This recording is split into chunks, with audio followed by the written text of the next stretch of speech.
Queridas familias, ¿sabíais que la Comunidad Valenciana es una de las comunidades más solidarias en España? Y eso no necesito verlo en estadísticas. Vosotros me lo habéis demostrado durante todos estos años en las que vuestra colaboración para aportar con Fundación Altius ha sido maravillosa. Hemos hecho un trabajo en conjunto que ha beneficiado a muchísimas familias.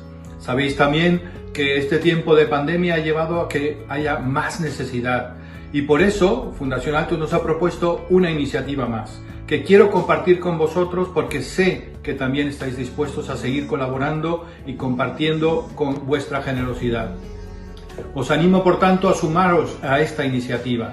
Queremos aportar y ayudar a muchas más familias que lo están pasando mal en este tiempo y que probablemente en los próximos meses también lo van a pasar.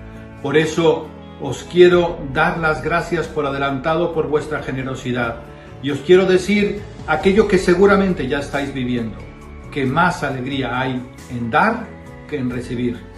Gracias por vuestra colaboración, gracias por lo que ya habéis hecho y gracias por lo que vais a hacer.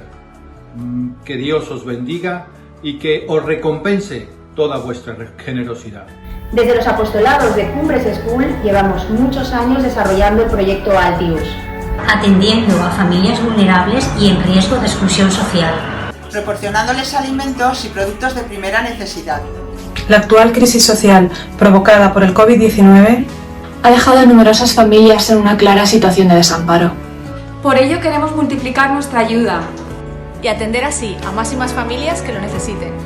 Estamos desbordados, pero confiamos en que juntos podamos seguir ayudándoles. Dona tu cesta solidaria. Yo me uno. ¿Y tú?